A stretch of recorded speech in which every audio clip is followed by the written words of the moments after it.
चंबा शहर के जोगान व कश्मीरी वार्ड के दर्जनों घर आज भूस्खलन के खतरे में हैं। यहाँ के लोगों का दिन का चैन और रात की नींद पूरी तरह से उड़ गई है। अभी करीब एक हफ्ता पहले भी यहाँ पर घर के साथ भूस्खलन हुआ, जिससे यहाँ के वार्ड के सभी लोग पूरी तरह से दहशत में आ गए हैं। यहाँ कई घरों के आंगन भूस्खलन की चपेट में आ चुके हैं और अब इन घरों का रास्ता भी हवा में लटका हुआ है और कभी भी यहाँ कोई बड़ा हादसा हो सकता है। यहाँ के स्थानीय लोग स्थानीय प्रशासन से भी मिले और उन्होंने उपायुक्त चंबा को यहाँ की वास्तविक स्थिति से अवगत करवाया और उसके बाद उपायुक्त चंबा मुकेश रिप्सवाल ने मौके पर जाकर वहां का वास्तविक हाल जाना। स्थिति को देखते हुए उन्होंने एसडीएम चंबा को आदेश दिए कि जो घर बिल्कुल किनारे पर है और कभी भी वहां खतरा हो सकता है, तो उन लोगों को वहां से हटाकर कहीं सुरक्षित जगह में फिलहाल अस्थायी तौर पर बिठाया जाए ताकि कोई हादसा ना हो।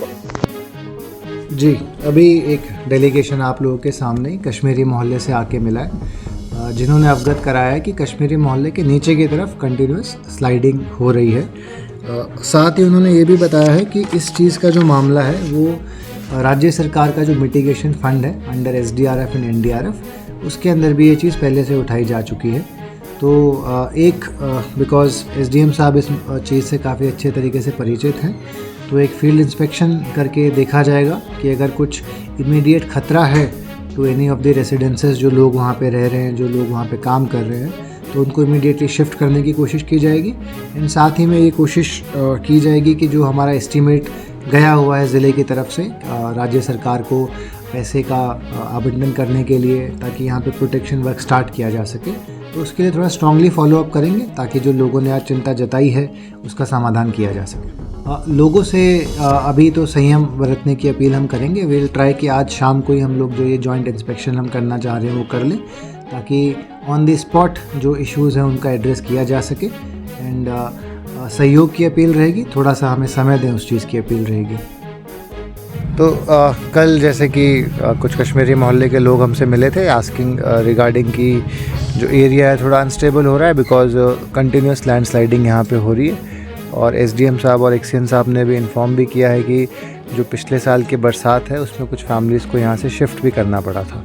तो उसी एक मौके के निरीक्षण के लिए आज यहाँ पे आए थे एंड सिचुएशन थोड़ी देखने में काफ़ी गंभीर लग रही है। तो आफ्टर दिस एक बार ऑफिस में बैठ के थोड़ा सा एक्शन प्लान टाइप का एक क्रिएट किया जाएगा टू इंश्योर कि जो एक इमीडिएट ख़तरा है, थ्रेट टू लाइफ है, थ्रेट टू प्रॉपर्टी है, उसको कैसे रिमूव किया जाए। एंड साथ ही जो आपका एक लॉन्ग टर्म क्या रेस्टोरेशन प्लान हो सकता है ताकि इस समस्या का परमानेंट निजात पाया जाए, उसके ऊपर हल्का सा डिस्कशन एसडीएम साहब के साथ, एक्सीएन साहब के साथ और जो हमारे एसएचओ साहब हैं उनके साथ करेंगे। इनको तो आई थिंक जी इमीडिएटली हमें इवैक्यूएट ही करना पड़ेगा।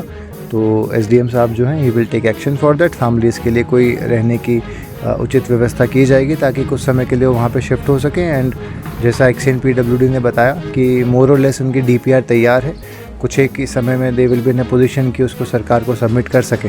तो उसके बाद फिर गवर्नमेंट से फॉलोअप करेंगे कि जितना जल्द से जल्द हो सके इस काम के लिए सैंक्शन दिया जाए। मेरा नाम अंश है और हम अब डर के रह रहे हैं। रोज़ 3-4 दिन हो गए लैंडस्लाइड हो रही है और हम रात को भी डर के रहते हैं। 1 साल हो गया ये चली हुई है लैंडस्लाइड। जब लैंडस्लाइड होती है हमको रात को डर लगता है। जब रात को जोर जोर से पत्थर गिरते हैं हमारी नींद खराब हो जाती है। अगर टाइम से ठीक नहीं किया तो हमारे घर नदी में चल जाएंगे। ये खतरा पहले तो बहुत था, कुछ टल गया, लेकिन अब फिर से शुरू हो गया है। इससे इस पूरे परिवार को, हमारे परिवार को रात को नींद नहीं आती, किसी वक्त भी लैंडस्लाइड हो जाता है। यहाँ पे पहले एक पूरा मकान था जिसमें लोग रहते थे बड़े आराम से, कोई स्लाइडिंग नहीं थी।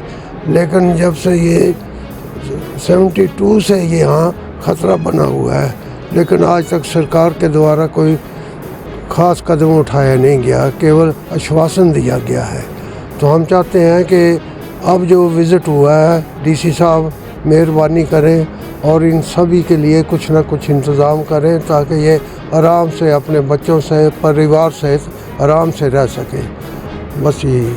हम एक 53 वर्षों का जो दंश है पुस्त वाई पुस्त भूस्खलन का चुगान वार्ड के अधीन जो कश्मीरी मोहल्ला है उसमें झेल रहे हैं। आज वहाँ पर 6-7 मकान ऐसे जद्दोजहद पे पहुँच गया कि वो कभी भी भूस्खलन के चपेट में आ सकते हैं। इसके साथ साथ अगर ये मकान जा रहे हैं तो हमारी ऐतिहासिक धरोहर भी इस कश्मीरी मोहल्ला में शामिल है, जिसमें ऐतिहासिक संग्रहालय है, श्याम सिंह चिकित्सालय है, इसके अलावा श्रीचंद महाराज का गुरुद्वारा वो भी ऐतिहासिक है, हरिराय मंदिर है। इसके साथ प्राचीन शहर जो है जिस पे हम 1000 वर्ष का समारोह मना चुके हैं वो भी इसके साथ साथ विलुप्त हो जाएगा। ये बहुत अहम है कि सिर्फ घरों या लोगों की ज़िंदगी नहीं, एक शहर इस मुहायने पर पहुंच गया कि वो कभी भी इस नक्शे से विलुप्त हो सकता है, जिसका रोकथाम के लिए आज नहीं तो कभी नहीं पग उठाए जाएंगे। क्योंकि यहाँ पे हमने देखा है कि जब भी सरकार या प्रशासन भूस्खलन जब भी होता है वहाँ पे मौका करते हैं, मगर उसके बाद वो बात कागजों तक ही सीमित रह जाती है। हर मुठ के एक ही बात सामने आती है कि सरकार के पास बजट नहीं है, हैवी बजट होगा। जब एक शहर तबाह हो जाएगा, एक मोहल्ला तबाह हो जाएगा, तब उस बजट का प्रावधान होगा तो वो किस काम का बजट रहेगा। आज लोगों की ज़िंदगी अहम है, लोगों के जो घर है वो अहम है, लोगों का जो शहर है जिससे लोगों से बसा हुआ शहर है, जिससे धरोहर है, वो धरोहरें अगर विलुप्त हो जाएगी उस बजट को आने वाले समय में मंजूर करा के क्या फ़ायदा होगा। हम तमाम मोहल्लावासी जिला प्रशासन, राज्य सरकार व केंद्र सरकार से यही आह्वान करते हैं कि मोहल्ला कश्मीरी को जो भूस्खलन का पॉइंट है उसको संरक्षण देने के लिए जल्द से जल्द कदम उठाया जाए, जिसके लिए चाहे NHPC बड़ी कंपनियां हैं जो प्रोजेक्ट बनाती है उनको इसमें शामिल किया जाए, ताकि जो आप लाडा के तहत पैसा एकत्रित करते हैं वो सिर्फ शौचालयों को बनाने के लिए नहीं बल्कि ऐसे कामों को करने के लिए उपयोग किया जाए। मेरी एक बार फिर अनुरोध रहेगा कि अगर इस दिशा में इस बार भी अगर कार्रवाई नहीं होती तो हम तमाम मोहल्लावासी धरने पे बैठने सहित लोकसभा चुनावों का बहिष्कार करने से गुरेज नहीं करेंगे, जिसके जिम्मेवार जिला प्रशासन से लेकर राज्य सरकार व केंद्र सरकार रहेगी। हम तो इस तगार तक है कि क्योंकि हमारा तो रहना वहाँ पर दिन और रात बहुत ज़्यादा मुश्किल हो रहा है। आज से जुलाई महीने में पिछले साल 2023 में हमें वहाँ से उठाया गया था कि आप अक्टूबर महीने में वहाँ पर काम लगेगा। अक्टूबर महीने में काम लगेगा तो आज तो फरवरी महीना है। 2 फरवरी को जब लैंडस्लाइड हुआ सुबह 4 बजे लैंडस्लाइड हुआ तो कितने घर हिल गए, कितने घरों में दरारें आ गई। हम बाल बच्चों को लेकर, बूढ़े बुजुर्गों को लेकर हम कहाँ जाए। हम अपने पूरा मोहल्ला, जब एक घर जाएगा तो पूरा मोहल्ला जाएगा, पूरा शहर जाएगा। हमें इतना है प्रशासन से कि जब कोई आता है, PM साहब आए ना, MLA साहब आए तो उन्होंने देखा, वो डर के पीछे भागे, पीछे हट गए। SDM सर आए, उन्होंने कहा कुछ होगा। MLA सर आए, कुछ होगा, अक्टूबर महीने में होगा। तो आज फरवरी महीना कब होगा? जब हम रावी नदी में पहुंच जाएंगे तब होगा। कब होगा? ये हम प्रशासन से यही चाहते हैं कि कब होगा, कब तक ये हम लड़ाई लड़ते रहे। पूरा शहर पूरा जाएगा इससे। हम जब जाएंगे तो पूरा शहर जाएगा। हम कहाँ जाए? हमारा घर बार बच्चे कहाँ जाए? हमें रहने के लिए कोई स्थान दिया जाए। अगर सरकार के पास पैसा नहीं है, हमारे पास पैसा नहीं है, सरकार पैसा नहीं दे रही है, हमें ये बताया जाता है कि CM सर को पैसा नहीं दिया जा रहा है, सेंट्रल सरकार से पैसा नहीं आ रहा है, तो कौन देगा हमें पैसा? हमें कौन उठाएगा? हम कहाँ जाए? हमसे वोट मांगने जब आते हैं तो हमें इतना बताया जाता है कि आपकी जिम्मेवारी हमारी जिम्मेवारी है। जब वोट लेते हैं तो हमारी जिम्मेवारी लेते हैं, तो अब ये जो काम है ये किया जाए ना, इसके लिए किया जाए। तो और कब आप ही नहीं करना है जब हम इतने तगार पर खड़े हैं कि घरों में दरारें तक आ गई है। तो आप बोलते हैं कि आपके घर तो सेफ़ है, तो सेफ़ है इसलिए है कि क्या हम रावी नदी में पहुंचेंगे तो तब आएंगे वो, हम मर जाएंगे तब आएंगे वो, कब आएंगे? इसलिए हम उनसे रिक्वेस्ट करते हैं कि अभी किया जाए, जो किया जाए अभी किया जाए, जब हम जिंदे हैं। तो अभी नहीं किया तो फिर कभी मत करना। मैं कश्मीरी मोहल्ला की स्थायी निवासी हूँ और हम अपने परिवार के साथ 2 बुजुर्ग यहाँ रहते हैं। मेरे पति डायलिसिस के पेशेंट हैं और हर दिन, हर रात, हर सुबह यहाँ पे भूस्खलन हो रहा है। भूस्खलन की चपेट में हम सारा मोहल्ला है, हमारी घनी बस्ती है। जब भी एक घर खिसकेगा तो पूरा मोहल्ला जाने की कगार पर है। तो प्रशासन जब आता है तो हमें यही बताया जाता है कि यहाँ कुछ नहीं हो सकता। क्यों नहीं हो सकता? दुनिया चाँद पे पहुँची हुई है आजकल, दुनिया चाँद पे पहुँची हुई है, चाँद पे भी काम हो रहा है, तो हमारी इस धरती पे क्यों नहीं हो रहा है काम? तो हम प्रशासन से यही आग्रह करते हैं कि हमें रात को या दिन को कुछ भी नुकसान होता है तो प्रशासन जिम्मेवार होगा। हम बुजुर्ग अवस्था में इतना ही बोल सकते हैं, हमारी सारी बातें सीएम साहब के पास पहुंचनी चाहिए, प्रशासन के पास पहुंचनी चाहिए, एमएलए के पास पहुंचनी चाहिए, डीसी साहब के पास पहुंचनी चाहिए और इसका कुछ ना कुछ स्थायी हल निकालना चाहिए।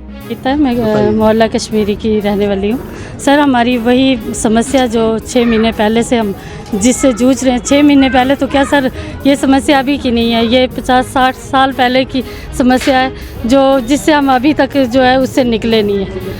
लैंडस्लाइड लगातार हो रहा है सर, और हमारी कोई सुध ही नहीं लेता।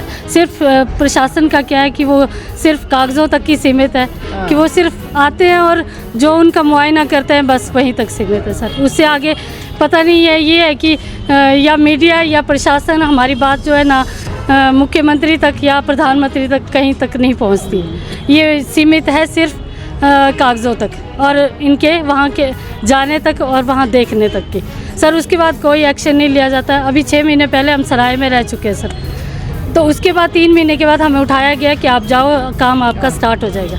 लेकिन आज तक वहाँ किसी ने पूछा भी नहीं कि यहाँ क्या हो रहा है, क्या नहीं हो रहा है। और वही समस्या जो हम पीछे झेल रहे थे वही अब तो सर ऐसा हो गया है कि दिन रात सूखे में भी, पहले ये था कि बारिश में होता था, अब तो धूप में भी हम जो है वहाँ पे रहते हैं तो लगातार लैंडस्लाइड हो रहा है। तो सर इसका कौन हल निकालेगा, ये प्रशासन हमें बताए। अदरवाइज़ सर हम अब ये है कि हम धरने पे बैठेंगे और आने वाले चुनावों का हम बहिष्कार करेंगे। ये हमारी लास्ट बात है जो हम, अगर आप मीडिया के माध्यम से, आप अपने चैनल के माध्यम से हमारी बात जो है मिनिस्टर तक या प्रधानमंत्री तक पहुंचा सकते हैं तो ये हमारे लिए, कि अगर आपने जल्दी कोई कदम नहीं उठाया तो हम इसका आने वाले चुनाव में बहिष्कार करेंगे।